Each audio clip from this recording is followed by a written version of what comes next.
হরিচিরাদত্ত্বং নিজ গুপ্ত বিদ্বাং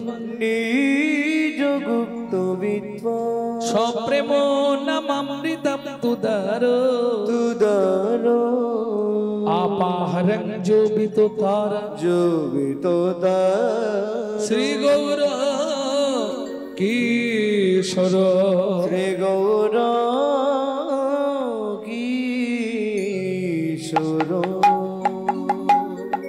যিনি হিন্দু সনাতন ধর্মের প্রচারক, যিনি বৈষ্ণব ধর্মের প্রবর্তক, যিনি আপামর জনসাধারণের হৃদয়ের মধ্যে মুকুটমণি, কীর্তন প্রারম্ভে সেই শচীনন্দন শ্রীমান মহাপ্রভুর চরণে জানাই অনন্ত কোটি প্রণাম।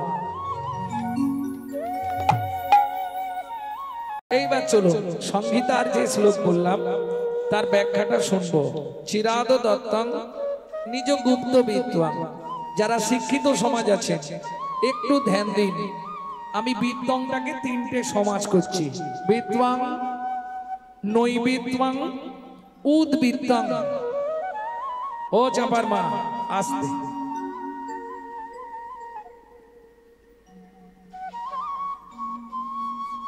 উদ্বৃত্ত মানে বাঁচিয়ে রাখা। দেখবেন বাবা মার যদি অনেকগুলো ছেলে মেয়ে হয়, বাবা যদি 4 ছেলের জন্য 4টে মিষ্টি আনে, মায়েরা করে কি জানেন তো, আধখানা করে 3 জনকে দেয় আর বাকি 2.5টা রেখে দেয় ছোট ছেলেটার জন্য। কেন?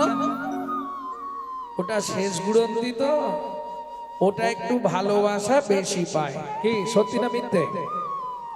ছোট ছেলে কিংবা ছোট মেয়ে এরা দেখবেন খুব আদরে মানুষ হয়, আর আদরে আদরে এরাই শেষে গিয়ে ড্যাশ তৈরি হয়। নিতাই গৌর হরি বল। যদি বলেন কেন, বিশ্ববিদ্যার 4 ছেলে সত্য, তেতা, দাপর, কলি। সত্য যুগে হরিনাম দিল, প্রেম দিলেন না, কেটে রাখলেন, এটাকে বলে উদ্বৃত্ত করা। তেতা যুগে হরিনাম দিল, প্রেমটা কেটে রাখলেন, উদ্বৃত্ত করলেন। কেন? বাঁচাচ্ছে, শেষে গিয়ে যদি কম পড়ে যায়। দেখেন না, কাজ বাড়িতে খেতে গেলে যদি প্রথম ব্যাচে বসে আপনারা খান, ভালো করে খেতে পাবেন না, একটু টান টান করে দেওয়া হয়। উদ্বৃত্ত, এটাকে বলে বাঁচানো। তারপরে হরিনাম দিল কিন্তু প্রেমটা দিলেন না, তাহলে সত্য, তেতা, দাপর এই 3 যুগের উদ্বৃত্ত প্রেম মহাপ্রভু রাখলেন কোথায়? ও মায়েরা, কাজ বাড়ির মাল বেশি হলে রাখা হয় কোথায়? স্টোর রুমে, তাই তো? গ্রাম্য ভাষায় বলা হয় ভাড়ার ঘর, নাকি আপনারা কি বলেন? তাহলে চলুন, চৈতন্য মহাপ্রভুর ভাড়ার ঘরটা কোথা ছিল? ছিল গোলকে এলো এলোকে, ছিল গোলকে এলো এলোকে। ও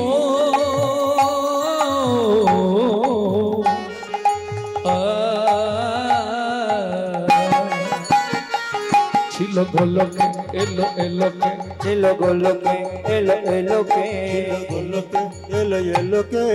পেলো গোলকে নাম, পেলো গোলকে নাম, পেলো গোলকে নাম। ছিল গোলকে এলো এলোকে, ছিল গোলকে এলো এলোকে। গোলকের গোপন প্রেম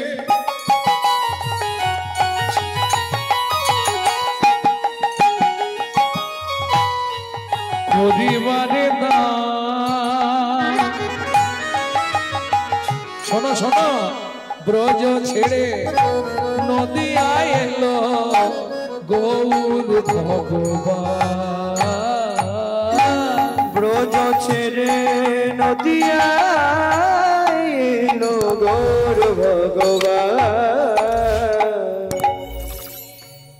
তাহলে একটা বললাম উদ্বৃত্তং। দ্বিতীয় সমাস কি ছিল? নৈবিত্তং, নিত্য প্রয়োজন। আমাদের নিত্য প্রয়োজন কি? 4টে জিনিস: আহার, বিহার, নিদ্রা, মৈথুন। এখন দুটো না হলেও বাঁচবো, কিন্তু দুটো কম্পালসারি চাই। কি কি আহার আর খেতে হবে আর গুছিয়ে, হ্যাঁ, নাহলে শরীরটা ঠিকঠাক না। ভক্তমন্ডলী, ভক্তিমতী মায়েরা, তাহলে আহার নিদ্রা কম্পালসারি চাই। কিন্তু মাগো, আমরা যে ভাত ডাল তরি তরকারিগুলি খাই, এগুলো কার জন্যে? দেহের জন্যে, দেহটাকে হৃষ্টপিষ্ট রাখার জন্যে। কিন্তু দেহের ভেতর একজন আছে, এই যে আমি কথা বলছি, আপনি হাসছেন, ও হাঁটছে, সে পাখা নাড়াচ্ছে, ভেতরে একজন অর্গানাইজ করছেন, তিনি সুইচ মারছে, তবে বাইরে কাজ হচ্ছে। তিনি কে? আত্মা রাম। তিনি কিন্তু এই জড়জাগতিক ভাত ডাল তরি তরকারি খায় না, তার খাবার হলো বিশুদ্ধ হরি নামামৃত সুধা রস। প্রশ্ন হবে, বিশুদ্ধ বললাম কেন? জলকে ফিল্টার করলে শুদ্ধ হয়, শুদ্ধকে ফিল্টার করলে পরিশুদ্ধ হয়, পরিশুদ্ধকে ফিল্টার করলে বিশুদ্ধ হয়। ভালো করে বুঝে নিন, হরিনাম শুনলে জীবের কল্যাণ হয়। যেমন ডক্টর বিধানচন্দ্র রায় বলছে, দুধ খেলে শরীরের 32 রকম ভিটামিন জন্মায়, দুধ খেলে। কিন্তু দুধটা যদি বিড়ালের মুখ দেওয়া হয়, ও ভিটামিন জন্মাবে কি? ও তো ডিপথেরিয়া হয়ে মরবে। ঠিক তেমনি ভালো করে শুনে নিন, হরিনাম শুনলে জীবের কল্যাণ হয় যদি আচারী ভক্ত বৈষ্ণবের মুখের হরি কথা হয়। অনাচারী ব্যক্তির মুখে হরি কথা শোনা সর্প উচ্ছিষ্ট সমদুগ্ধ। সাপের এঁঠো করা দুধ খেলে যেমন ভেতরে গিয়ে বিষক্রিয়া হয়, অনাচারী ব্যক্তির মুখে হরি কথা শুনলে তোমার ভেতরে গিয়ে সেটা বিষক্রিয়া হবে। তাহলে নৈবেদ্যম নিত্য প্রয়োজন কি?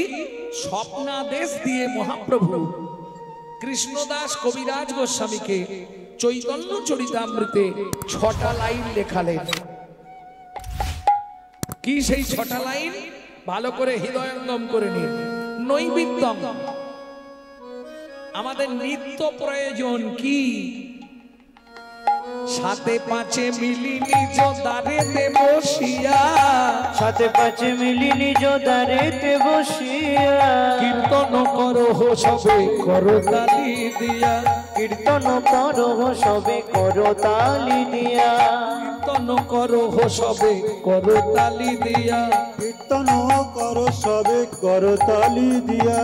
ও প্রভু, কি গাইব? 16 নাম 32 অক্ষর হয় মহামন্ত্র, 16 নাম 32 অক্ষর হয় মহামন্ত্র। যাইয়া গৃহেতে জপ হইয়া স্বতন্ত্র, ওগো যাইয়া গৃহেতে জপ হইয়া স্বতন্ত্র। প্রভু, আমরা যে হরিনাম করব, তার কি কোনো নিয়ম আছে? খাইতে শুইতে নাম লবে যথা তথা, খাইতে শুইতে নাম লবে যথা তথা, স্থান কাল পাত্র নাই নিয়ম বিধি তথা, অবস্থান কাল পাত্র নাই নিয়ম বিধি তথা। সবে গাও হরিনাম, সবে গাও হরিনাম, সবে গাও হরিনাম, সবে গাও হরিনাম। জীবনের শেষ পরিণাম সবে গাও হরিনাম, জীবনের শেষ পরিণাম ভব পারে যাবার না, জীবনের শেষ পরিণাম, জীবনের শেষ পরিণাম, জীবন পরে পরিণাম, জীবনের শেষ পরিণাম হরিনাম, তবে গাও হরিনাম। তাহলে নৈবেদ্য শেষ করলাম। নিত্য প্রয়োজন হরিনাম। ও মায়েরা, জোরে করলে ভালো, জোরে করলে লাভ বেশি। কেন? তোমার বাড়িতে মশা মাছি পিঁপড়ে আরশোলা গিরগিটি টিকটিকি মাকড়সা এরা শুনবে, এরা উদ্ধার হবে, এদের বিন্দু বিন্দু পুণ্য তোমার অ্যাকাউন্টে জমা হবে, লাভ হবে। কিন্তু পাশের বাড়ি থেকে অবজেকশন আসবে, গণেশ তোর মাকে রাঁচি নিয়ে যা, পাগলা হয়ে গেছে সকালবেলায়। কেন? হিন্দুদের চরম শত্রু হচ্ছে হিন্দুরা নিজেরা, যার জন্য আজকে হিন্দু ধর্মটা সব ধর্মের পিছনে পড়ে গেছে। কি গো, আজকে দেখবেন আপনাদের পাশেই তো মুসলিম ভাইরা আছে, সকালবেলা কারো সঙ্গে কারো দেখা হলে আল্লাহ দোহাই দিয়ে তবে কথা শুরু করে, আসসালামু আলাইকুম, ওয়া আলাইকুম বলে না।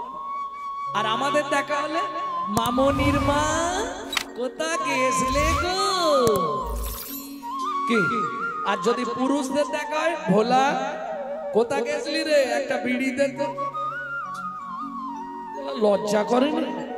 হিন্দু ধর্মটা যার জন্য এই হাল। 20,000 30,000 40,000 টাকা দিয়ে মোবাইল কিনবে, আর মোবাইলটা রিসিভ করার সময় পরের বইয়ের নাম করবে, হ্যালো হ্যালো। কেন বলা যায় না হরে কৃষ্ণ, জয় নিতাই, গৌর হরিবোল, জয় রাধে? চলে যান মায়াপুর ইস্কনে, গিয়ে দেখে আসুন। তারা বাইরে থেকে এসে আমাদের ধর্ম নিয়ে নাড়াচাড়া মেরে খাচ্ছে। হরে কৃষ্ণ এত পরিষ্কার তারা এখনো বলতে পারেনি, পারে? হরে কৃষ্ণা করছে। আর আমরা কলির এমন হতভাগ্য সন্তান, নিজের বাপকে ছেড়ে দিয়ে শ্বশুরকে বাপ বলা প্র্যাকটিস করছি। এই আমাদের চরিত্র। এখনো সময় আছে, নিজেকে শুধরে নিন, না হলে পায়ের তলার মাটি একদিন সরে যাবে। ছেলে এখন তো স্কুল কলেজ হয়ে গেছে, আগে তো স্কুল কলেজ ছিল নি। প্রত্যেকদিন মা ছেলেকে শেখাতো, বাবা এই পৃথিবীতে একটাই সত্য, সেটা হচ্ছে ভগবান শ্রীকৃষ্ণ। তার চরণে যদি মন দিতে পারিস, পৃথিবী তোর হাতে। কেন? পৃথিবীর মালিক হচ্ছে ভগবান শ্রীকৃষ্ণ। মালিকের সঙ্গে খাতির রাখলে আর কারো সঙ্গে খাতির রাখার দরকার নেই। তাহলে আমার কর্তব্য কি? কি চাইবে ভগবানের কাছে? কি চাইবে? কি গো, ভগবান পরজন্মে যদি আবার মানব কুলে আমার জন্ম হয়, আমাকে একজন কৃষ্ণ ভক্ত মায়ের গর্ভে জন্ম দিও। এটাই চাইবেন তো নাকি? না অন্য কিছু চাইবেন? আবার যদি আসি দয়া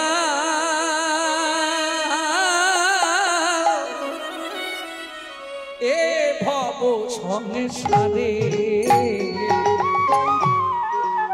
আবার যদি আসি দয়া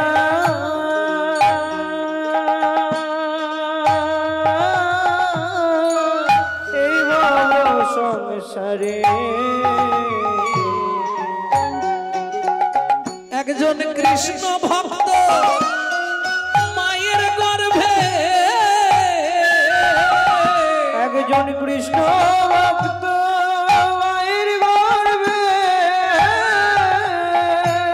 জন্ম দিও মোরে, আমি মুচি হয়ে সুচি হব, মুচি হয়ে সুচি হব, গাইব তোমার নাম, তোমার মতো নেই কোয়াপন দয়াল তোমার মতো নেই কোয়াপন এই গানটা আমার উপলব্ধি হয়েছিল কবে শুনুন। প্রতি বছর আমি বহুলা অষ্টমীতে রাধাকুণ্ডে স্নানে যাই, 15 দিন রাধাকুণ্ডে থাকি।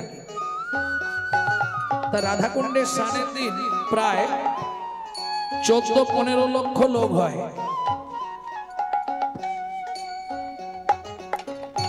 তা রাত্রি 12টার পর স্নান। আমার পিছনে এক ভদ্রলোক দাঁড়িয়ে দাঁড়িয়ে খালি আমাকে ঠেলছে, ও দাদা আপনি আগে স্নান করবেন, যান চলে যান। বলছে না না, আমি আপনাকে ধরে স্নান করব। আমাকে ধরে কেন? আমাকে ধরে স্নান করবেন কেন? বলে ভাই কিছু মনে করোনি, আমার দুটো চোখই অন্ধ। এলেন কি করে? একাই? হ্যাঁ একাই এসছে। কোথা থেকে এসছে? হিমালয় থেকে। একা এসছেন? হ্যাঁ, এলেন কি করে? বলে ওটা বলতে পারবো না, রাধারানী কিভাবে এনেছে। ভাবো, যে বোবা কথা বলতে পারে না সেও চলে যাচ্ছে, যে অন্ধ দেখতে পায় না সে রাধাকুণ্ডে পৌঁছে গেছে, রাধাকুণ্ডে স্নান করবার জন্য। ভাবতে অবাক লাগবে।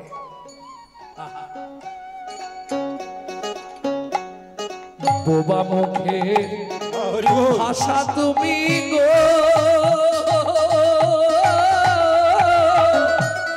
অন্ধেরি আলো।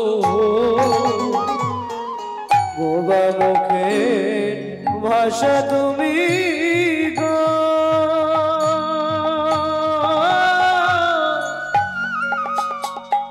অন্ধেরি আলো।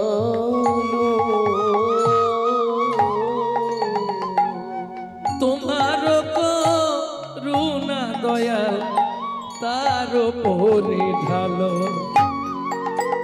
বলি অপুত্রের পুত্র তুমি, অপুত্রের